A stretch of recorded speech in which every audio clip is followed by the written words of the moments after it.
আসসালামু আলাইকুম প্রিয় দর্শক, বাংলাদেশে যে নির্বাচনটা হতে যাচ্ছে আগামী ৩ সপ্তাহেরও কম সময়, এই সময়ের মধ্যে সেই নির্বাচনে কারা ক্ষমতায় আসবে এবং তারা কিভাবে দেশ চালাবে, এটা নিয়ে কিন্তু নানা ধরনের আলাপ আলোচনা চলছে।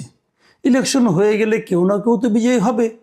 যারা বিজয়ী হবেন তারা দেশটা কিভাবে চালাবেন, এটা নিয়ে কি আপনি একবার ভেবেছেন? আপনি কিভাবে চান? আপনি কী ধরনের একটা সরকার চান? সেই সরকারটার ক্যারেক্টার কেমন হবে, এটা নিয়ে আপনার একটা পছন্দ আছে, আপনার একটা চিন্তা আছে। তা আপনি যাকে ভোট দিবেন, আপনি কি মনে করেন আপনার চিন্তাটা তারা ক্যারি করবে, তারা বয়ে বেড়াবে, তারা সেটা সে আলোকে কাজ করবে? এটা নিয়ে আমার মনে হয় এখন থেকে আমাদের সোচ্চার হওয়া উচিত। আমাদের বলা উচিত যে আমরা আসলে কী ধরনের সরকার চাই। দেখুন, আজকে মির্জা ফখরুল ইসলাম আলমগীর, মানে দেশের প্রধান যে দলটা এই মুহূর্তে আছে বিএনপি, তার যিনি মহাসচিব, নাকি উগ্রপন্থী রাষ্ট্রবিরোধীদের দখলে যাবে। দুটো অপশন উনি দিয়েছেন। আসলে কি এই মুহূর্তে আমরা এই দুটো অপশনের সামনে দাঁড়িয়ে আছি, মানে আমরা ভোটাররা? এটা নিয়ে কিন্তু আমার একটা কথা আছে। যেমন লিবারেল ডেমোক্রেসি মানে উদার গণতন্ত্রী, ওনারা নিজেদেরকে দাবি করছেন যে ওনারা হলেন উদার গণতন্ত্রী। আর উগ্রপন্থী রাষ্ট্রবিরোধী কারা? ওনারা কি ইঙ্গিত করছেন জামাত ইসলামের কথা? জামাত ইসলাম উগ্রপন্থী হতে পারে, উগ্র ডানপন্থী এটাও হতে পারে। রাষ্ট্রবিরোধী কিভাবে, এটা আমার কাছে কিন্তু ক্লিয়ার না। এটা আমার কাছে আসলেই ক্লিয়ার না। আসলে রাষ্ট্রবিরোধী জিনিসটা কি, এটাও আমার কাছে ক্লিয়ার না। মানে এগুলো কি জাস্ট বলার জন্য বলা হয়, নাকি এগুলির পেছনে আসলে কিছু আছে? দেখুন, উনি এই জিনিসটা আরও যদি আমাকে ডিটেল বলি, উনি আরও ডিটেলে কী বলেছে সেটুকু আপনাদের পড়ে শোনাই, তারপরে আমি মন্তব্য করছি। উনি বলেছেন যে আজকে আমাদের এই পরীক্ষাটা খুব কঠিন পরীক্ষা। এই নির্বাচনে নির্ধারিত হবে দেশ কি লিবারেল ডেমোক্রেসির হাতে থাকবে নাকি উগ্রপন্থী রাষ্ট্রবিরোধী লোকদের মধ্যে থাকবে। আমাদের অবশ্যই উদারপন্থী রাস্তা বেছে নিতে হবে, গণতন্ত্রের রাস্তা বেছে নিতে হবে, মানুষের কল্যাণের রাস্তা বেছে নিতে হবে। কথাগুলি শুনতে আসলে ভালোই শোনায়। অবশ্যই আমরা উদারপন্থী চাই, অবশ্যই আমরা লিবারেল ডেমোক্রেসি চাই। মানেটা কি? লিবারেল ডেমোক্রেসি অর্থটা কি? মানে গণতন্ত্রের ক্ষেত্রে উদারনৈতিক একটা চিন্তা, মানে তুমিও গণতন্ত্রের কথা বলবে, আমিও গণতন্ত্রের কথা বলবো। তোমার বক্তব্য আর আমার বক্তব্যের মধ্যে বিরোধ থাকতে পারে, কিন্তু আমার সঙ্গে তোমার কোনো বিরোধ থাকবে না। আমাদের নীতির বিরোধ থাকতে পারে, ব্যক্তির বিরোধ থাকবে না। আমি তোমার গলা টিপে ধরবো না, আমি তোমার কথা শুনবো। তুমি কি বলতে চাও সেটা আমি শুনবো, আমি কি বলতে চাই সেটাও তুমি শুনবে। তারপর আমরা দুজনের বক্তব্য নিয়ে জনগণের সামনে যাব, জনগণ যেটাকে ভালো মনে করে সেটাই হবে। এই হচ্ছে লিবারেল ডেমোক্রেসি। হচ্ছে কি তাই? আমরা কি কারো গলা টিপে ধরছি না? আমরা কি কোনো পলিটিক্যাল পার্টিকে তাদের কার্যক্রম নিষিদ্ধ করছি না? আমরা কি কোনো পলিটিক্যাল পার্টিকে নির্বাচনের বাইরে রাখছি না? যাদেরকে বাইরে রাখা হচ্ছে, বাইরে রাখার যে প্রক্রিয়া, সেই প্রক্রিয়ায় কি বিএনপির সায় ছিল না? এই প্রশ্নগুলো যদি আপনি করেন তাহলে যে উত্তর পাবেন, সেই উত্তর কি বিএনপির চরিত্রকে লিবারেল ডেমোক্রেসি পক্ষে বলে প্রমাণ করে? এই সমস্ত প্রশ্ন কিন্তু থাকবে।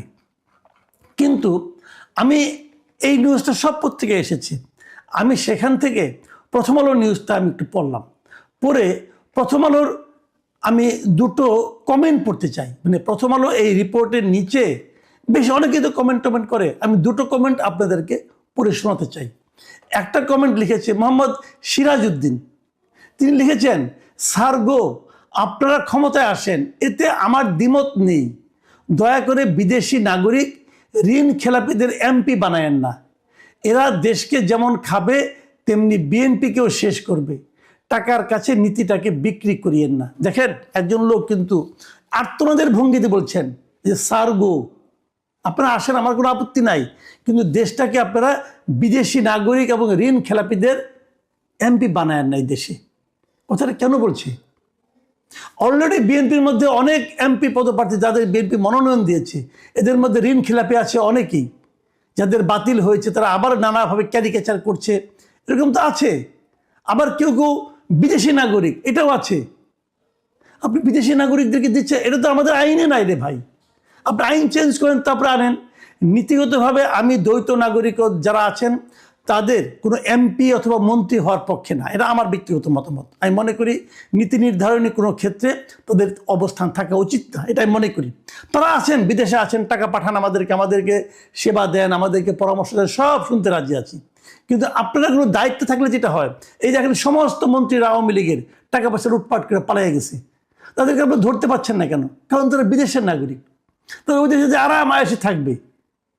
এইটা থাকা, লুটপাট করে যেন কোথাও যাওয়ার সুযোগ না থাকে এরকম ব্যবস্থা করেন। যার নাকি যাওয়ার সুযোগ নাই, সে লুটপাট করতে 5 বার চিন্তা করবে, আমাকে তো দেশেই থাকতে হবে, সেরকম থাকা উচিত। যে কারণে ওনার কিন্তু আতঙ্ক, এই যে মোহাম্মদ সিরাজউদ্দিন সাহেব, ওনার আতঙ্ক কিন্তু এইটাই যে আপনারা এটা করেন না, কিন্তু আপনি এটা করতেছেন। আবার দেখেন আরেকজন মন্তব্য করছেন, DH শরীফ, তিনি বলেছেন আবার রাজনীতি। উনি শুধুমাত্র রাজনীতির প্রেক্ষিতে কথাটা বলেছেন, অথচ উনি যাদেরকে ইশারা করে এই শব্দটি ব্যবহার করেছেন তাদের কিছু অংশ ওনাদের সাথেও আছে। এটা কিন্তু আমি মনে করি বিএনপির জন্য একটা আই ওপেনার কমেন্ট। উনি বলতে চাচ্ছেন আপনি যাদেরকে ইঙ্গিত করছেন যে উগ্র রাজনীতি যারা করছে, তাদের কিছু অংশ আপনাদের সঙ্গেও আছে। ভালোভাবে আশেপাশে তাকিয়ে দেখেন, হয়তো আপনার ছায়া হয়ে আছে, তাকিয়ে দেখুন। আমরা অনেককে চিনি, অনেকের সঙ্গে সন্দেহ করি, আপনারা কেন করেন না? হয় কি কাছে থেকে দেখা যায় না? এটা করুন। কাজে দেখুন, আমি 2টো কমেন্ট পড়লাম, কিন্তু আরও অনেক কমেন্ট আছে, সেগুলো আপনারা পড়তে পারেন, নিজেরাও পড়েন, অন্যান্য পত্রিকাগুলিতে পড়েন। এবং আমি এই নেতাদেরকেও বলবো, আপনারাও একটু দেখেন আপনাদের এই সমস্ত বক্তব্য সম্পর্কে সাধারণ মানুষ কী ভাবে, সাধারণ মানুষ কী বলে। এবার আমি আমার কথাটা বলে শেষ করতে চাই। দেখুন, আমি একটা কথা বলি, আপনার রাজনৈতিক মতাদর্শ কি হবে না হবে এটা নিয়ে বড় বড় কথা অনেকে অনেক কথা বলতে পারে। বামপন্থার কথা বলতে পারে, ডানপন্থার কথা বলতে পারে, উগ্র বামপন্থী, উগ্র ডানপন্থী, মধ্যপন্থী, উদারনৈতিকপন্থী, অনেক রকম অ্যাডজেক্টিভ আছে। আমরা কয়টা বুঝি? এদেশের মানুষ কি বুঝতে চায় এগুলো? এদেশের মানুষ এগুলো শুনতে চায় না। আপনি উদারনৈতিক না কট্টরপন্থী, এদেশের মানুষের কিচ্ছু যায় আসে না। এদেশের মানুষের যায় আসে কি নিয়ে? যে আপনি কতটা দুর্নীতিবাজ, আমি এটা জানতে চাই। আপনি যখন একটা কাজ করতে যাবেন, 100 টাকার কাজ করতে যাবেন, আপনি সেখানে কয় টাকায় চুরি করবেন, এটা আমরা জানতে চাই। ভাই চোর চোর, চারদিকে চোর। আমি মাঝখানে একদিন মন খারাপ করে রাগ করে বলেছিলাম যে আমাদের সামনে নির্বাচন আসে একটা প্রহসনের মতো, আমাদেরকে দায়িত্ব দেওয়া হয় যে এতগুলি চোরের মধ্যে তুমি কোন চোরটাকে বেছে নিবে। এইটা আমরা আর চাই না। আমরা ছোট চোর বড় চোর চাই না। দেশটাকে ভালোবাসি এমন একটা নেতা তো দেখলাম না রে ভাই। এমপি হওয়ার পর অর্থনৈতিক অবস্থা ফুলে ফেপে ডাবল, 3 গুণ, 20 গুণ, 100 গুণ হয় না, এমন একজন নেতা তো দেখলাম না রে ভাই। এমন একজন এমপি আমরা চাই, যিনি এমপি হওয়ার পর তার সহায় সম্পদ 20-30 গুণ হয়ে যায় না। হয়নি। আওয়ামী লীগ আমরা তো এই জন্য ডুবছে। আওয়ামী লীগ দুর্নীতিটা কন্ট্রোল করতে পারতো, দেশটা অনেক দূরে এগিয়ে যেত। আওয়ামী লীগ অনেক কাজ করেছে, অস্বীকার করার কোনো উপায় নাই রে ভাই। পদ্মা সেতু করেছে, এটা বড় কাজ, কিন্তু আমাদের আপত্তিটা কোথায় ছিল? পদ্মা সেতুর কাজটা করতে যদি 20 টাকা লাগতো, সেখানে খরচ দেখানো হয়েছে 50 টাকা, 30 টাকায় মেরে দিয়েছে এই চোরের দল। আমরা এই চোরিটা চাই না, এই চুরির হাত থেকে বাঁচতে চাই। অভিযোগ তো অনেক কিছু আছে, আমি একটা এক্সাম্পল দিয়ে বলি, আমি বিএনপির নেতৃবৃন্দকেই বলি ভাই। এই যে এস আলম, এদেশের সবচেয়ে বড় লুটপাটকারী ছিল এস আলম। ব্যাংকগুলোকে মধ্যে চুরি করে ফেলেছে, ব্যাংকগুলোকে লুটপাট করে নিয়ে গেছে। এই এস আলমের বিরুদ্ধে যখন ডেইলি স্টার একটা নিউজ করলো যে এস আলম কোথায় কোথায় কিভাবে সম্পদ বানিয়েছে, করেছিল না? করেছিল। সরকার নিজে সেটাকে থামিয়েছে, তদন্ত হতে দেয়নি, আদালতকে ব্যবহার করেছে। আদালত বলেছে তদন্ত হবে না নির্বাচনের আগ পর্যন্ত। আদালত বলেছে, অবিশ্বাস্য ঘটনা। আদালতে যেখানে বলা উচিত ছিল যে 7 দিনের মধ্যে তদন্ত শেষ করো, আদালত বলে কি তদন্তই করা যাবে না, বলেছে আদালত। এই দেশের আদালত সরকার এভাবে করেছে। তখন একটা কথা আমি বলি, ওই সময়ের পত্রপত্রিকাগুলি ঘেটে দেখেন, এস আলমের বিরুদ্ধে কি বিএনপি একটা বিবৃতিও দিয়েছে? একটা দেয়নি। কেন দেয়নি? বলা হয়ে থাকে এস আলমের টাকা বিএনপির নেতারাও পেয়েছে, বলা হয়ে থাকে। তাহলে আমরা কার পেছনে যাব? আমরা কাকে বিশ্বাস করব? আমি বিএনপি নেতাদেরকে জিজ্ঞাসা করছি, বুকে হাত দিয়ে বলুন, অ্যাসাইলামের টাকা পয়সা আপনারা পাননি? নিশ্চয়ই পেয়েছেন। তাহলে একটা বিবৃতি দিলেন না কেন তখন অ্যাসাইলামের বিরুদ্ধে? কেন দেননি বলেন? দেশকে লুটপাট করে ফোকলা বানিয়ে দিচ্ছে, তার ব্যাপারে আপনারা কোনো কথা বলেন নাই কেন? আমাদের সালাউদ্দিন সাহেব এয়ারপোর্ট থেকে নেমে অ্যাসাইলামের গাড়িতে করে যায় নাই এইবার? পরে উনি বিবৃতি দিয়েছে যে না, আমি জানতাম না, বুঝতাম না। ভাই, এগুলি বলার জন্য বলা, এগুলি আমরা বুঝি। কাজে কোথাও একটা গাঁট ছাড়া তো ভাই আছে। আমাদের প্রধান বক্তব্য, উদারনৈতিক বুঝি না, কট্টরপন্থী বুঝি না, দেশপ্রেমটা বুঝি। কে দেশকে ভালোবাসে, কে দুর্নীতিটা কম করে। দেশের একটা ব্রিজ বানাতে বলা হয়েছে, এটা চুরি যে করে তার কিন্তু ব্রিজটা ভেঙে ফেলার ইচ্ছা আছে, এই ব্রিজে অ্যাক্সিডেন্ট হবে, সে দেশপ্রেমিক না। যে চুরি কম করে সেরকম লোককে আমরা চাই। আপনারা বলেন, ঘোষণা দেন যে আমরা যদি ক্ষমতায় যাই, যদি কোনো দুর্নীতিবাজকে দুর্নীতি ধরতে পারি, তাকে আমরা সর্বোচ্চ সাজা দেব। আপনাদের যাদের বয়স 50 থেকে 60 বছরের মধ্যে, এবং আমার মতো যারা শৈশব গ্রামে কাটিয়েছেন, তারা মোরল্লে সবাই শুনেছেন ময় মুরব্বী দাদা দাদির কাছ থেকে কতগুলো কথা। চুল কি বাতাসে পেকেছে, বা হাওয়া খেয়ে কি আমরা বুড়ো হয়েছি, দেশে আসলে কলিকাল, ছাগলে চাটে বাঘের গাল, কত কিছু দেখলাম, হায়রে কলিকাল, কিসে কি হচ্ছে, বেগুন গাছে, মানে এই সমস্ত নানা রকম যে প্রবাদ, যে সেই প্রবাদগুলো যারা শুনেছেন, হয়তো শৈশবে তাদের কাছে এই বিষয়গুলোকে কথার কথা মনে হয়েছে, বা নেহায়েত যাকে বলা হয় বৃদ্ধদের সেই অপ্রয়োজনীয় এবং অপাঙ্ক্তেয় বুলি হিসাবে মনে হয়েছে। কিন্তু যারা এই সময়টিতে, সে গত 17 মাসে যাদের বয়স 50 থেকে 60 বছরের মধ্যে হয়েছে, জীবনযুদ্ধে যারা কিছুটা অভিজ্ঞতা অর্জন করেছেন এবং গত সেই 20, 25, 30 বছরের রাজনীতির উত্থান পতন দেখেছেন, তারা যদি গত 17 মাসের রাজনীতির যে পরিবর্তন, রাজনীতির যে ঘটনা প্রবাহ এবং রাজনীতিতে যা কিছু ঘটেছে সেই বিষয়গুলো এখন মনে করার চেষ্টা করেন, এবং তার সঙ্গে সঙ্গে বিভিন্ন জিনিস দেখার পরে আপনাদের মনের মধ্যে যে প্রশ্নগুলো এসেছিল, সেই প্রশ্নগুলোর সঙ্গে শৈশবের সেই ময় মুরব্বীদের কথাগুলো একটু স্মরণ করেন, দেখবেন মিলে গেছে। যখন হঠাৎ করে একেবারে অনেকগুলো নতুন রাজনৈতিক মুখ এসে আপনাদের সামনে হাজির হলো, গাল ঝুলিয়ে, ঠোঁট ঝুলিয়ে, তারপরে মাথা ঝাঁকিয়ে, বাবরি দুলিয়ে আপনাদেরকে নানা রকম ওয়াজ নসিহত করা শুরু করলো, আপনারা তখন অনেকেই বলেছেন যে পুরন পাগলের ভাত নেই, নতুন পাগলের আমদানি। সাহস করে অনেকে প্রকাশ করতে সাহস পাননি, তারপর অনেকে বাধা দিতে পারেননি। কিন্তু এই দৃশ্য দেখে আপনাদের অনেকেরই অঙ্গ জ্বলে গেছে, মেজাজ গরম হয়ে গেছে যে কি হচ্ছে। তারপর আপনারা কতগুলো শব্দ শুনেছেন, কতগুলো বাক্য শুনেছেন, যাদের হাতে ক্ষমতা রয়েছে, সেই বাক্যগুলো শোনার পর আপনাদের রাগ হয়েছে, মেজাজ গরম হয়েছে, সারা শরীরে চুলকানি হয়েছে। সুসরার পাতা ঘষে দিলে যেভাবে মানুষের শরীরে চুলকানি হয়, গত 17 মাসে এরকম অনেক দৃশ্য, সেই অনেক দৃশ্য আপনারা দেখেছেন, শুনেছেন, যেগুলো শোনার পরে বিরক্তি আপনাদেরকে রীতিমতো বৃদ্ধ বানিয়ে ফেলেছে। এই সমাজে এই শব্দগুলো ছিল না। ডাস্টবিন, পলিথিন আপা, এই শব্দগুলো কখনোই ছিল না। আরো কত রকম আজে বাজে শব্দগুলো এই সমাজে অনেকের জন্য অপরিহার্য হয়ে পড়েছে।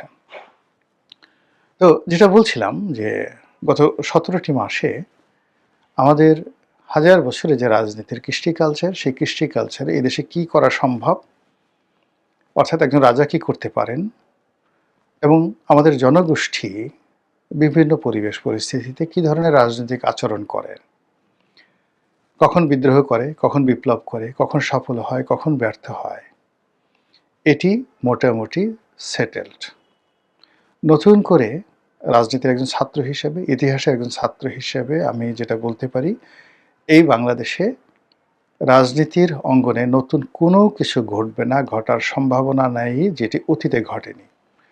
শুধু স্থান কাল পাত্র ভেদে কিছু ব্যতিক্রম ঘটনা ঘটবে, কিন্তু মানুষের যে আকাঙ্ক্ষা, আশা, এবং সেই আশা আকাঙ্ক্ষা অনুযায়ী তাদের যে বিদ্রোহ, প্রেম, ভালোবাসা, রাজনীতিকে আঁকড়ে ধরা, ক্ষমতার পট পরিবর্তন ইত্যাদি বিষয়ে নতুন প্রেক্ষাপট রচিত হতে পারে। যেমন একটা সময় যখন সরকারের বিরুদ্ধে যুদ্ধ করা হতো শত শত বছর আগে, যেমন তিতুমিরের বাঁশের কেল্লা, তো তিনি ওই সময় একটা বিরাট দুর্গ তৈরি করে ফেলেছিলেন বাঁশ দিয়ে।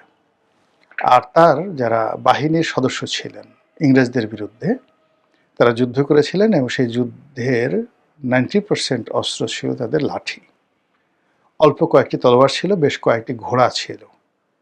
এটি দিয়ে ইংরেজদের কামানের বিরুদ্ধে তারা যুদ্ধ করেছেন। তাহলে বোঝার চেষ্টা করুন, সেই তিতুমিরের বাঁশের কেল্লা, বাঁশের লাঠি, অল্প কয়েকটি তলোয়ার এবং ঘোড়ার জায়গাতে এসে যদি 2024 সনে আপনি এই যে গণ অভ্যুত্থান, গণ বিপ্লবের কথা চিন্তা করেন, তাহলে দেখবেন যে ইংরেজ সৈন্যদের হাতে যেভাবে ওই আমলের অত্যাধুনিক অস্ত্র ছিল, তার পরিবর্তে এই আমলে অন্য কোনো অস্ত্রশস্ত্র, মানে আমেরিকান তৈরি, রাশিয়ার তৈরি দামি অস্ত্রশস্ত্র ছিল, এসএসএফের হাতে ছিল, পুলিশ, আর্মি, বিডিআর হাতে ছিল, এবং ওইগুলো মোকাবেলা করার জন্য তিতুমিরের সৈন্যদের মতো এ যুগের বিদ্রোহীরাও অনেকে অস্ত্র যে হাতে তুলে নিয়েছিলেন এবং আরও অস্ত্র যে তাদের প্রস্তুত ছিল, এবং তারা যে একটা দীর্ঘমেয়াদী গেরিলা যুদ্ধের জন্য প্রস্তুত হচ্ছিলেন, এটি এখন ওপেন সিক্রেট।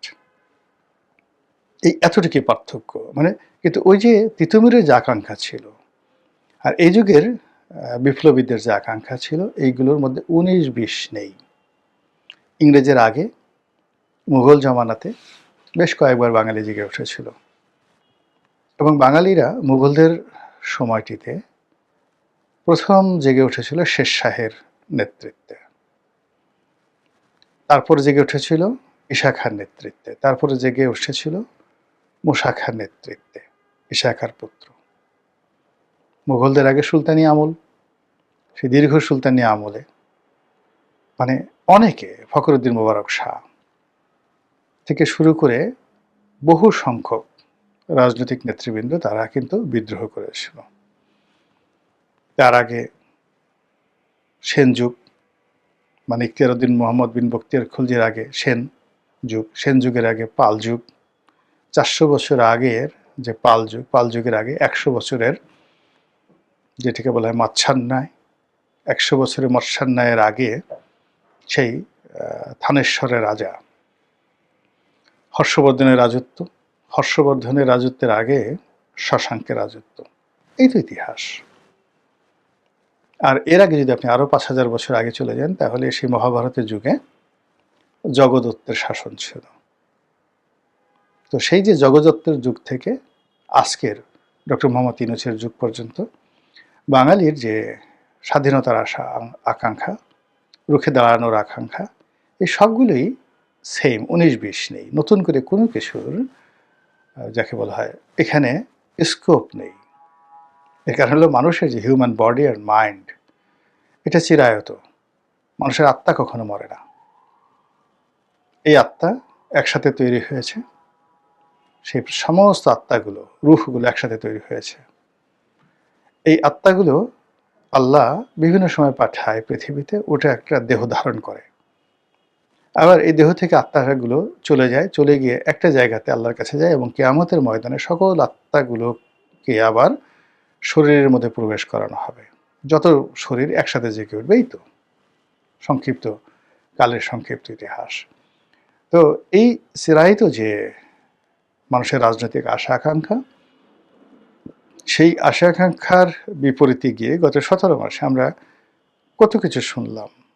কিংস পার্টি শুনলাম, নতুন বন্দোবস্ত শুনলাম, রিসেট শুনলাম, সংস্কার। তো এটা নিয়ে যারা এগুলোর বক্তা, তাদের বক্তব্য শুনলে মনে হতো যে তারা এই বাংলাদেশের সব কিছু এমনভাবে সংস্কার করবে যে এই বাংলাকে আসলে চেনাই যাবে না। এটা হয়তো সিঙ্গাপুর হয়ে যাবে, ফ্রান্স হয়ে যাবে, ইংল্যান্ড হয়ে যাবে, আমেরিকা হয়ে যাবে রাতারাতি। কিন্তু 17 মাস পরে দেখলাম যে কিছু তো হয়ইনি। বরং আমাদের এই বাংলাদেশের, স্বাধীন বাংলাদেশে যে সময়গুলোকে আমরা সবচেয়ে নিন্দনীয় এবং খারাপ সময় বলি, পরিস্থিতি তার চেয়ে খারাপ হয়েছে। এরপরে কিংস পার্টি গঠন করা হবে। কিংস পার্টির যারা নেতা তারা প্রধানমন্ত্রী হবেন, এমপি হবেন, মন্ত্রী হবেন। গত 17 মাসে এই দাপটগুলো দেখতে দেখতে আমাদের ঘেন্না ধরে গেছে। এখন এই সকল কুশীলব যারা ছিলেন তাদের এতটা দুরবস্থা যে তারা রাস্তাঘাটে এখন রীতিমতো তুচ্ছ তাচ্ছিল্যের শিকার হচ্ছেন এবং তারা নিরাপত্তাহীনতায় ঘর থেকে বের হচ্ছেন না। এবং আগামী দিনে এ রাষ্ট্র যদি তাদেরকে নিরাপত্তা না দেয়, আশ্রয় না দেয়, তাদের অবস্থা যে কী হবে একমাত্র আল্লাহ রাব্বুল আলামিন ছাড়া কেউ জানেন না।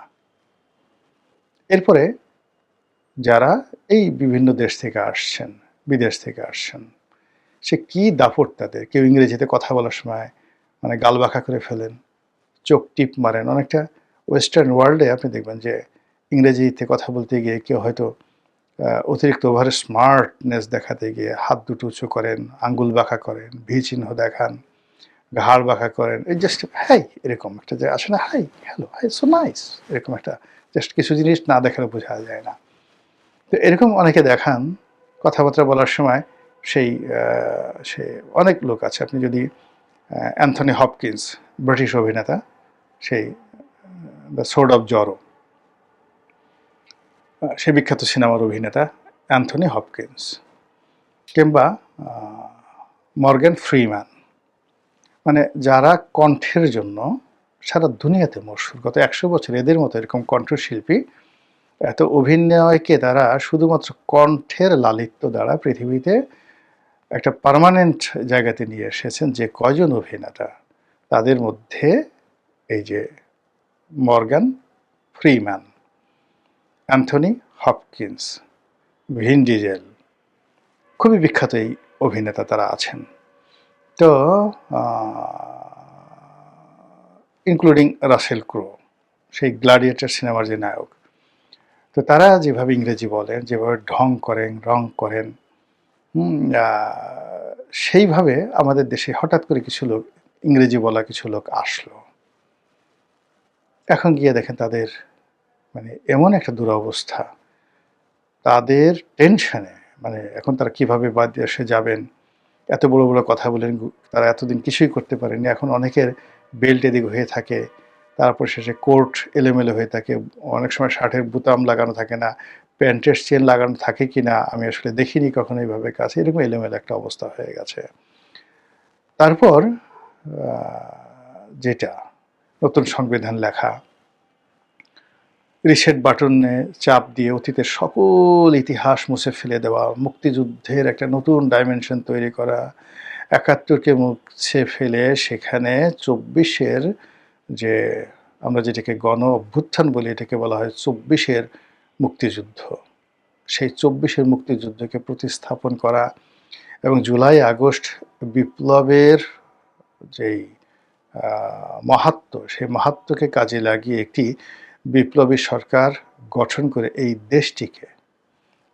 দেশটিকে রীতিমতো একটি স্বর্গোদ্যান, স্বর্গের বাগানে রূপান্তরিত করার যে বড় বড় বুলি গত 17 মাসে যারা দিয়েছেন, এখন আজকের এই দিনে তাদের সকলের করুণ দশা দেখলে আমাদের যারা সাধারণ মানুষ রয়েছে, আমাদের মধ্যে যাদের একটু দিল নরম, মন নরম, তাদের অনেকেরই মায়া লাগে। অনেকের মনে হয়, ইস, এই লোকগুলো এই কয়দিন এত কথাবার্তা বলেছে, এখন আমাদেরকে দেখলে তো ওদের লজ্জা করবে। এজন্য আমরা যেন ওদের মুখোমুখি না হই, এজন্য আমাদের উচিত বোরকা পরা, হিজাব দেওয়া, যেন পর্দা করা, যেন আমাদেরকে দেখলে ওদের শরম না লাগে। কারণ আমরা তো আসলে বাঙালি যে নেশন, বেশিরভাগ মানুষ হলো ভদ্রলোক, কাউকে বিব্রত করতে চায় না, কারো সঙ্গে ক্ল্যাশ করতে চায় না, এবং ক্ষমতা যাদের হাতে থাকে তাদেরকে আমরা সম্মান করি। তো সেই দিক থেকে 17 মাসের যারা ক্ষমতাধর যারা লোকজন রয়েছেন, তারা এখন এই নতুন অবস্থাতে পড়ে না দক্ষিণে যাবেন, না উত্তরে যাবেন, না পূবে যাবেন, না পশ্চিমে যাবেন, না ইংরেজিতে বলবেন, না বাংলায় বলবেন, না আরবিতে বলবেন, না দিল্লিতে যাবেন, না পিন্ডিতে যাবেন, না বেইজিংয়ে যাবেন, না ওয়াশিংটনে যাবেন, সব দিক হারিয়ে মানে এমন একটা অবস্থা হয়ে গেছে যে একটা মানুষকে যদি আপনি অনেকক্ষণ ধরে ঘুরান, একটা লাঠিমের মতো ঘুরান, তারপর ছেড়ে দেন, ও দেখবে যে ঘুরতে থাকবে এবং ঘুরতে ঘুরতে চিত হয়ে পড়ে যাবে। তো এখন এই 17 মাসের যারা কুশীলব তারা বেশিরভাগই ওইভাবে ঘুরছেন লাঠিমের মতো। ঘোরার পরে শেষ পর্যন্ত তারা দাঁড়িয়ে থাকতে পারবেন, নাকি ওই যে আমাদের শৈশবে আমরা নিজেরা নিজেরা যখন ঘুরতাম, ঘুরতে ঘুরতে একটা সময় আমরা একেবারে চিত হয়ে পড়ে যখন আকাশের দিকে তাকাতাম মনে হতো দুনিয়াটা পেশাজীবী নেতা, সাবেক মন্ত্রী এবং আওয়ামী লীগের পদপদবিধারী কয়েকজন নেতৃবৃন্দ একটি সংবাদ সম্মেলন করেছেন এবং সেই সংবাদ সম্মেলন এখন বাংলাদেশের টক অফ দ্য কান্ট্রি। ভারতেও বিতর্ক হচ্ছে, আওয়ামী লীগের ভিতরে বাইরে যথেষ্ট বিতর্ক হচ্ছে। অনেকে ঠিক আওয়ামী লীগের সংবাদ সম্মেলন বলার চেষ্টা করছেন, কিন্তু বেশিরভাগ লোক, এমনকি যারা এই সংবাদ সম্মেলন করেছেন তাদের মধ্যে সাবেক শিক্ষামন্ত্রী মহিবুল হাসান চৌধুরী নওফেল, তিনি স্পষ্টতই বলেছেন যে এটি আওয়ামী লীগের কোনো দাপ্তরিক সাংগঠনিক সংবাদ সম্মেলন নয়। আওয়ামী লীগের যারা মানে সহযোগী বিভিন্ন সংগঠন এখন দেশের বাইরে সাহায্য করছেন, যাদের সঙ্গে হয়তো মানে ইথিক্যালি আওয়ামী লীগের একটা সম্মিলন রয়েছে, কিন্তু আওয়ামী লীগের সরাসরি অঙ্গ সংগঠন নয়। তো এরকম বেশ কিছু সংগঠন রয়েছে, তার মধ্যে একটি সংগঠন, যে সংগঠন কিনা এই বিভিন্ন আন্তর্জাতিক ইস্যু নিয়ে কাজ করছে, বিশেষ করে আন্তর্জাতিক যে বিচারগুলো রয়েছে, তারপর বাংলাদেশের গত 17 মাসে যে সকল ঘটনা, জাতিসংঘের সেই মানবাধিকার কমিশন থেকে শুরু করে অন্যান্য প্রতিষ্ঠানে রিপোর্ট আকারে যেটা গৃহীত হয়েছে, প্রচারিত হয়েছে, এবং যেটি নিয়ে বাংলাদেশে যথেষ্ট কন্ট্রাডিকশন অ্যান্ড কনফ্লিক্ট তৈরি হয়েছে, সেই বিষয়গুলো নিয়ে যারা কাজ করছেন তারা মূলত স্ব-উদ্যোগে দিল্লিতে এই অনুষ্ঠানটি করেছেন। কেন দিল্লিতে এই অনুষ্ঠানটি করেছেন? তারা বলার চেষ্টা করছেন যে আমরা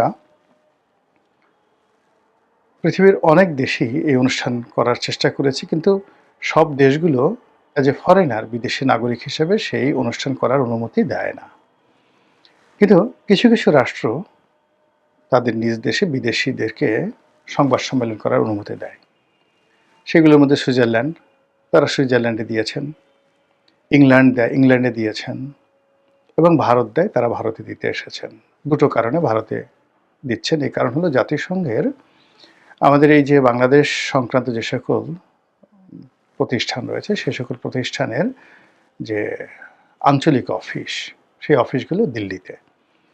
তো এই কারণে তারা এই দিল্লিতে এসে সংবাদ সম্মেলন করেছেন এবং অন্য জায়গাতেও তারা আগামীতে সংবাদ সম্মেলন করবেন। এটি নিপাট একটা মানে তাদের যে রেগুলার কার্যক্রম, আওয়ামী লীগ মাইন্ডের যে নেতাকর্মীরা যে যার অবস্থান থেকে, কেউ হয়তো ব্যক্তিগতভাবে, কেউ হয়তো সাংগঠনিকভাবে, কেউ হয়তো একটা সংগঠন করে, কেউ একটা প্রতিষ্ঠান করে এখন এই ইউনূস সরকারের বিরুদ্ধে, বর্তমান সরকারের বিরুদ্ধে আওয়ামী লীগের পক্ষে ন্যারেটিভ তৈরি করার চেষ্টা করছেন, তারই একটা ধারাবাহিক অবস্থা। এবং তিনি যেটি স্পষ্ট করেছেন যে তাদের এই সংবাদ সম্মেলনের সঙ্গে আওয়ামী লীগের কোনো সম্পর্ক নেই, সাংগঠনিক কোনো যাকে বলা হয় বাধাও নেই, আর অনুমতিও নেই। শেখ হাসিনা জানেন কি জানেন না এই বিষয়ে প্রশ্ন করা হয়নি, তিনি বলেননি। তো এই হলো মোটামুটি অনুষ্ঠান নিয়ে আলোচনা। এখন এখানে যারা উপস্থিত ছিলেন তাদের মধ্যে নওফেল সাহেব ছিলেন, হাসান মাহমুদ সাহেব সাবেক পররাষ্ট্রমন্ত্রী তিনি ছিলেন, আর ছিলেন সেই ব্যারিস্টার নিঝুম মজুমদার, ওনারা সবাই ছিলেন। তো এর মধ্যে ব্যারিস্টার নিঝুম মজুমদারকে নিয়ে আওয়ামী লীগের ভিতরে নানা রকম যাকে বলা হয় আলোচনা আছে, সমালোচনা আছে। তার পক্ষে অনেক লোক আছে, বিপক্ষে অনেক লোক আছে। এ কারণ হলো নিঝুম মজুমদার দ্য ওয়ে যেভাবে তিনি কথা বলেন, অ্যারোগ্যান্টলি শেখ হাসিনার পক্ষে, আওয়ামী লীগের পক্ষে, এটা আওয়ামী লীগের যারা খুব কনজারভেটিভ লোকজন তারা এতে খুব শান্তি পান, যে কথাগুলো তারা বলতে পারেন না কিন্তু তারা বলতে চান, ঠিক সেই কথাগুলো নিঝুম মজুমদার খুব স্ট্রিক্টলি অ্যান্ড স্ট্রংলি তিনি সেই কথাগুলো বলতে পারেন। তার উচ্চারণ, তার শব্দচয়ন, তার যে রাফ অ্যান্ড টাফ হিম্যানশিপ যেটাকে বলা হয়, সেটা যে হিম্যানশিপ যাদের মধ্যে আছে, যেমন ধর্মেন্দ্র, যাকে বলা হয় হিম্যান। তো এরকম একটা আইরনি ভাব নিজাম মজুমদারের মধ্যে আছে। আর আওয়ামী লীগের যারা লিবারেল যারা লোকজন আছে তাদের বক্তব্য হলো যে এই মুহূর্তে আওয়ামী লীগ যেহেতু একটা ব্যাকফুটেজে আছে, আওয়ামী লীগের বেশি দরকার হলো মানুষের সহানুভূতি। তো সেই সহানুভূতি অর্জন করার ক্ষেত্রে নিঝুম মজুমদার বা তাদের মতো যারা লোকজন মানে যারা খুব স্ট্রংলি প্রতিপক্ষকে গালাগাল করেন এবং আওয়ামী লীগের সকল ন্যারেটিভকে তারা এখনো পর্যন্ত জিন্দা রাখতে চান, এটি মানুষের মনে একটা বিষক্রিয়া তৈরি করে। কাজেই এই লোক আওয়ামী লীগের জন্য লায়াবিলিটিস। এর বাইরে তার ছাত্র জীবনে আওয়ামী লীগের একটা সবচেয়ে বড় মানে যাকে বলা হয় ন্যারেটিভ, যে এখানে ছাত্র জীবনে যারা ছাত্রলীগ না করেছে, তাদের শিক্ষা জীবনে তাদের বাবা মা আত্মীয় স্বজন কেউ দেখা গেল এমপির ছেলে, আওয়ামী লীগ এমপির ছেলে, আওয়ামী লীগ সভাপতির ছেলে বা মেয়ে, বা নিজে ছাত্রলীগ করেছে, এটা হলো আওয়ামী লীগ করার প্রথম পরিচয়। তো সেক্ষেত্রে নিঝুম মজুমদার কোত্থেকে এলেন, বাড়ি কোথায়, ছাত্র জীবনে তিনি কোন শিক্ষা প্রতিষ্ঠানে ছিলেন, কবে ছাত্রলীগ করেছেন, কোন কমিটিতে ছিলেন, কোন মিছিলে ছিলেন, কোন মিটিংয়ে ছিলেন, এবং আওয়ামী লীগের যে দুঃসময়গুলো গিয়েছে সেই দুঃসময়গুলোতে তিনি কি করেছেন, এই জিনিসগুলো আওয়ামী লীগের যারা জানে না, কিন্তু বাংলাদেশে নিঝুম মজুমদারকে চেনেন না, তারা এই প্রশ্নগুলো করতে চান। অনেকে ভয় পান যে এইভাবে সাদিক কাইমরা, তারপরে শেষে সে হাসনা সার্জিসরা, তারা তো ছাত্রলীগের মধ্যে এভাবে লুকায়িত ছিল। তো এই নিজাম মজুমদাররা যে জামাতের পক্ষ হয়ে বা তারা যে শিবিরের রিক্রুটমেন্ট হিসেবে এখানে আওয়ামী লীগের মধ্যে ঢুকে পড়েনি এবং আওয়ামী লীগকে ওন করতে গিয়ে মানে এমন সব কথাবার্তা বলছেন যেটা আওয়ামী লীগকে আসলে একটা ফ্যানাটিক দল হিসেবে, একটা উগ্র দল হিসেবে, একটা জঙ্গি দল হিসেবে প্রতিষ্ঠিত করে ফেলছে। কাজেই নিঝুম মজুমদারের পরিচয়, তার আইডেন্টিফিকেশন জানার জন্য এই ছাত্রলীগ ব্যাকগ্রাউন্ডের, আওয়ামী লীগ ব্যাকগ্রাউন্ডের যারা লোকজন রয়েছেন যারা নিঝুম মজুমদারকে চেনেন না, তারা এই বিষয়ে সন্দেহ প্রকাশ করেন। এই গেল এক। 2 নম্বর হলো ডক্টর হাসান মাহমুদ। তো ডক্টর হাসান মাহমুদ সম্পর্কে অনেক বিতর্ক, আওয়ামী লীগের মধ্যে বিতর্ক। প্রথম বিতর্ক হলো যে তিনি এই আওয়ামী লীগের যে কজন মন্ত্রী ছিলেন যাদের বিরুদ্ধে দুর্নীতির অভিযোগ অনেক বেশি, তাদের মধ্যে তিনি উজিরে আলা, প্রধানতম মন্ত্রী ছিলেন তিনি, মানে মন্ত্রী পদমর্যাদায় he was the one of the leading minister যারা এই করাপশনের সঙ্গে জড়িত ছিল। 2 নম্বর হলো যে ক্ষমতাকে পাকাপোক্ত করার জন্য সেই বা আওয়ামী লীগকে সেভ করার জন্য, প্রতিপক্ষকে ঘায়েল করার জন্য আওয়ামী লীগের পুরো জমানাতে যে কয়জন মন্ত্রী বক্তব্য দিয়েছেন এবং তাদের বক্তব্য যথেষ্ট বিরক্তি তৈরি করত, প্রতিপক্ষকে বিক্ষুব্ধ করত এবং আওয়ামী লীগকে বিপদে ফেলত এবং আওয়ামী লীগ একটি যাকে বলা হয় একটা অসামাজিক দল হিসেবে, যাদের জবানের কারণে আওয়ামী লীগ একটি অসামাজিক দল হিসেবে, অসভ্য দল হিসেবে ভদ্রলোকের কাছে নিন্দিত হতো, তাদের মধ্যে প্রধানতম ব্যক্তি ছিলেন ডক্টর হাসান মাহমুদ। আপনারা সবাই জানেন যে তিনি যখন পালাচ্ছিলেন বাংলাদেশ ছেড়ে এয়ারপোর্ট দিয়ে, ওই সময়টা তিনি এবং পলক একসঙ্গে পালাচ্ছিলেন। তো একসঙ্গে পালাতে গিয়ে সেই হাসান মাহমুদ চলে গেলেন নিরাপদে, পলক ধরা পড়ল। এর অর্থ যে পুলিশের সঙ্গে, এয়ারপোর্ট কর্মকর্তাদের সঙ্গে, ডিজিএফআইয়ের সঙ্গে হাসান মাহমুদের যে একটা অতীত সম্পর্ক অতীতে ছিল, বিশেষ করে 1/11-এর সময় আমরা হাসান মাহমুদকে আসলে চেনা শুরু করি যে লিডার হিসেবে, শেখ হাসিনার ঘনিষ্ঠজন হিসেবে 1/11-র সময়। তিনি চট্টগ্রাম বিশ্ববিদ্যালয়ের ছাত্রলীগের নেতা ছিলেন। এরপর বহুদিন তিনি দেশের বাইরে ছিলেন, সুইডেনে ছিলেন। তো সেখান থেকে শেখ হাসিনার পিএস হিসেবে তিনি আসেন, পলিটিক্যাল সেক্রেটারি হিসেবে আসেন বা পার্সোনাল সেক্রেটারি হিসেবে আসেন, এবং তার যে কথাবার্তা, তাকে এবং সৈয়দ আশরাফকে আমরা একেবারে প্রথম লাইমলাইটে দেখি 1/11-এর সময়। তো 1/11-এর সময় তিনি এলেও ওই সময়টাতে তার অর্থনৈতিক অবস্থা ভালো ছিল না, তিনি বিদেশ থেকে আসতেন। সেই ঢাকার শ্যামলীর রিং রোডে একটা ছোট্ট বাসাতে তিনি থাকতেন। একেবারে সাধারণ, সম্ভবত ওই সময় সেই একাগারের সময় ওই বাসার ভাড়া নট মোর দ্যান ৫ থেকে ৬,০০০ টাকার বেশি ছিল না। এই ছিল তার সামাজিক অবস্থান। তো সেখান থেকে এখন ডক্টর হাসান মাহমুদ কোন অবস্থায় আছেন, তার মানে জানা টাকা পয়সা তার চেয়ে তার দুর্নাম বদনাম অনেক বেশি। আর তার প্রতিপক্ষরা মানে যা বলা বলি করছে, যেটা যেহেতু হাসান মাহমুদ সাহেবের সঙ্গে আমার খুব ভালো সম্পর্ক, এই কথাগুলো আমার ব্যক্তিগত মধ্যে বলতে চাচ্ছি না। তো সেই হাসান মাহমুদ, যাকে আওয়ামী লীগের লোকজন মনে করে যে যে কজন লোক শেখ হাসিনাকে ডুবিয়েছেন তার মধ্যে হাসান মাহমুদ অন্যতম, তিনি আবার এখানে কেন সংবাদ সম্মেলনে আসলেন? তাহলে শেখ হাসিনার কি হলো? তার মধ্যে তো কোনো পরিবর্তন নাই, যেই লাউ সেই কদু। এখন যদি মানে শেখ পরিবারের যে লোকগুলো গত ১৫ বছরে খুবই নিন্দিত হয়েছেন, মানে কেউ শেখ হাসিনার ফুফাতো ভাই, কেউ খালাতো ভাই, মামাতো ভাই, আত্মীয় স্বাত্মীয় পরিচয় দিয়ে এদের ব্যাপারে আওয়ামী লীগের ভিতরে, মানে বাইরে যতটা না বিরক্তি, আওয়ামী লীগের ভিতরে তত বেশি বিরক্তি। এখন সেই শেখরা যদি আবার আসে, সেই মানে হাসান মাহমুদরা যদি আবার আসে, সেই পলকরা যদি আবার আসে, জুনায়েদ আহমেদ পলকরা যদি আবার আসে, মানে পলক কি করেছে না করেছে সে খুব এখন জেলের মধ্যে আছে আমি জানি না, কিন্তু লোকজন এদেরকে একই গ্রুপের মধ্যে ফেলে দেয় এবং ধরে নেওয়া হয় যে সজীব ওয়াজেদ জয়ের যে ক্যারিয়ার নষ্ট করার ক্ষেত্রে যে কয়জন লোক, মানে এখন পলক আছে, শাহরিয়ার আছে, তারপরে শেষে মোহাম্মদ আরাফাত আছে, তো এরা মূলত একটা সার্কেলে ঘুরতো, যাদের সঙ্গে জয়ের একটা ভালো সম্পর্ক ছিল বলে মনে করতে সবাই। এখন আবার যদি সেই লোকগুলো সামনে চলে আসে, তাহলে তো মানে জয় সম্পর্কে সেই বদনামই বাস্তব হয়ে যাবে আর কি।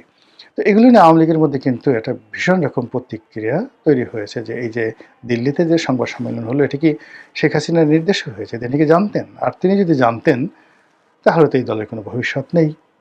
আবার অন্যদিকে যেটা আসছে যে তিনি যদি না জানেন, তাহলে তারা এই কাজটি করতে সাহস পেলে কীভাবে? তাহলে কি আওয়ামী লীগের মধ্যে কোনো বিভক্তি দেখা দিয়েছে?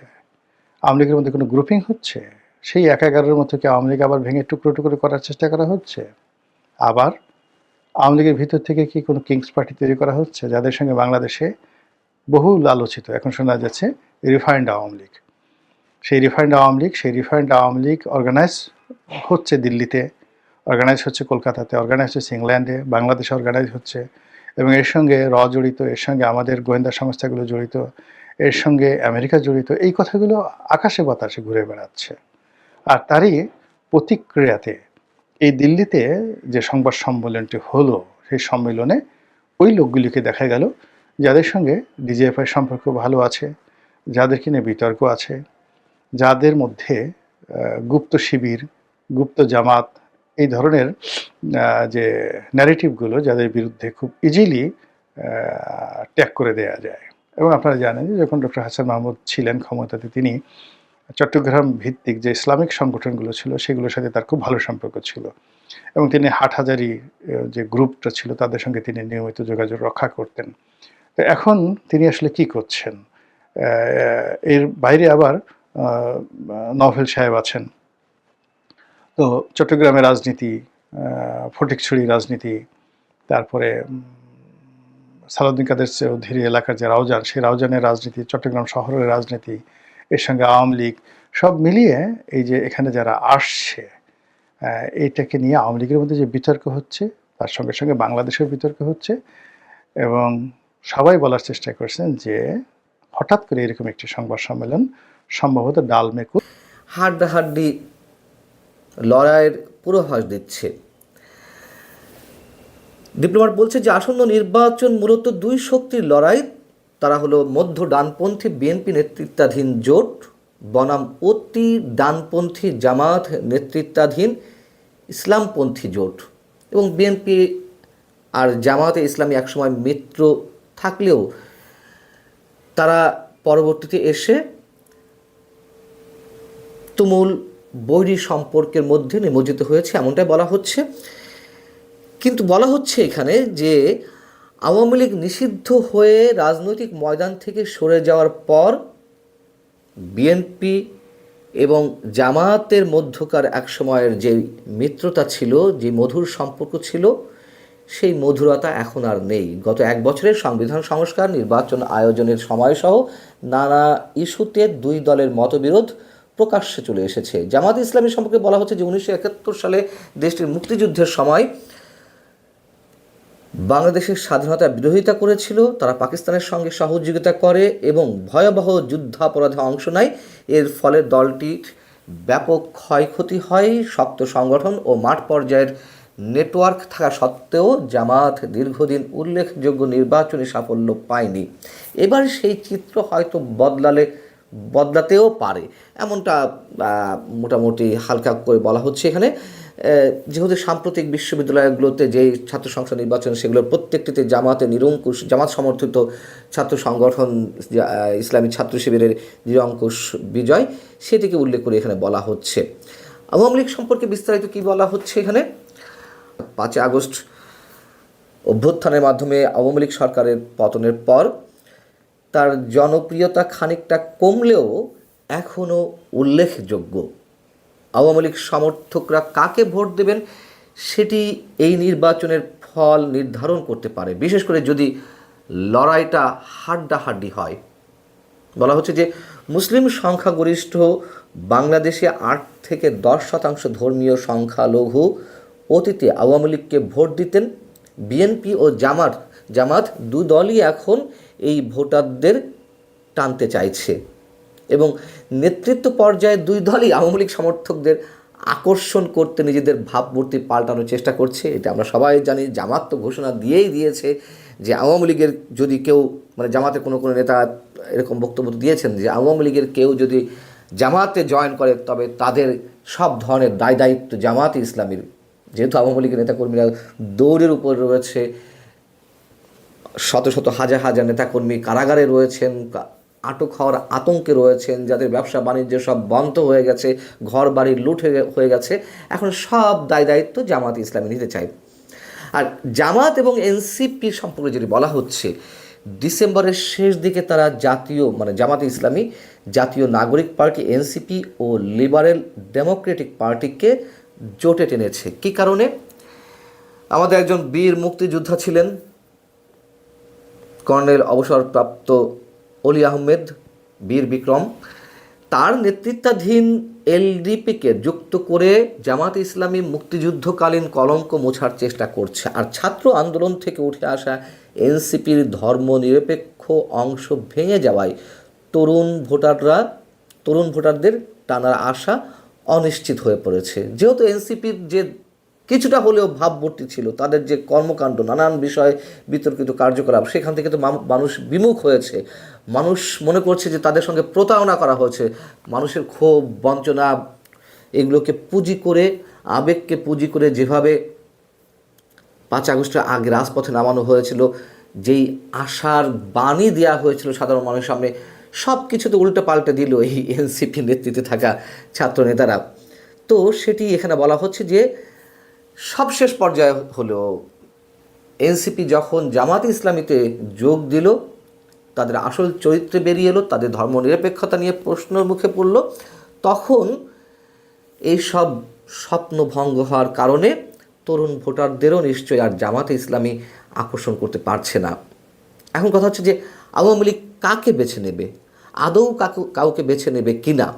এখানে বলা হচ্ছে যে আওয়ামী লীগ সমর্থক ও সংখ্যালঘুরা বিএনপি বা জামাত কাকে বেছে নেবেন তা নির্ভর করবে তারা অতীত ভুলতে পারবেন কিনা। মানে এই 17-18 মাসে যে পরিমাণ অত্যাচার নির্যাতন তাদের উপরে হয়েছে, সেই বিষয়টি এখানে বলা হচ্ছে, সেটির উপরে নির্ভর করছে। জামাত এখন নিজেকে সংখ্যালঘু বা নারী বিরোধী নয় বলে দাবি করলেও প্রার্থী তালিকায় মাত্র একজন হিন্দু আছেন। তাও তো মাশাআল্লাহ অনেক, জামাতে ইসলামী হিন্দু ব্যক্তিকে নমিনেশন দিয়েছে, কিন্তু কোনো নারী প্রার্থী নেই। বিএনপির ক্ষেত্রেও একই প্রশ্ন। তারেক রহমান আজ মধ্যপন্থী কথা বললেও অতীতে জামাতের সঙ্গে জোট বাঁধার বিষয়টি আলোচনায় আসছে। বিএনপির তালিকায় মাত্র 2 জন হিন্দু প্রার্থী রয়েছেন। অতএব খুব স্বাভাবিক কথা যে এই দেশ সবার, মুসলিম, হিন্দু, বৌদ্ধ, খ্রিস্টান সবার, তাহলে কেন অন্য ধর্মের মানুষেরা এত বেশি অবহেলিত প্রার্থী তালিকা অনুযায়ী? দ্য ডিপ্লোম্যাট যেটি বলছে যে আওয়ামী লীগ সমর্থকরা ভাববেন ভবিষ্যতের জন্য কোন দল তুলনামূলকভাবে ভালো বিকল্প।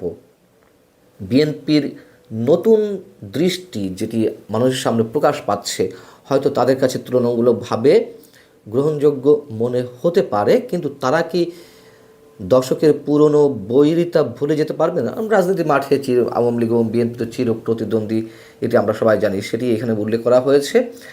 এবং দীর্ঘদিন ধরে বিএনপি ও আওয়ামী লীগ একে অন্যের সরকারকে অচল করেছে, রাজপথে রক্তক্ষয়ী সংঘাত করেছে। আজ সেই আওয়ামী লীগ সমর্থকরাই বিএনপির নির্বাচনী ভাগ্য বদলে দিতে পারেন। ভোটের দিনে তারা কি দলটিকে জয়ের সীমানা পার করিয়ে দেবেন? এটি হচ্ছে ডিপ্লোম্যাটের বিশ্লেষণ। কিন্তু আমরা তো জানি যে এরই মধ্যে আওয়ামী লীগের হাইকমান্ড শেখ হাসিনা ভারতে বসে আওয়ামী লীগের ভোটার, কর্মী, সমর্থক সবার উদ্দেশ্যে তিনি বলেছেন যে নির্বাচন বয়কট করতে হবে।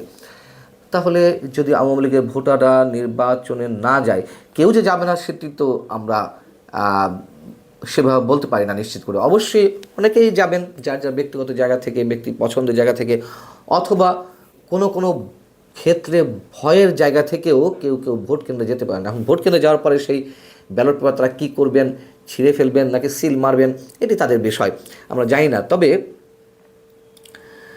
যেহেতু নির্বাচন বয়কটের কথা বলা হয়েছে, সেই জায়গা থেকে কতজন আওয়ামী লীগের কর্মী, সমর্থক, ভোটার তারা ভোট কেন্দ্রে যাবে বা সেই ভোটের উপরে কতটা এর ফলাফল নির্ভর করবে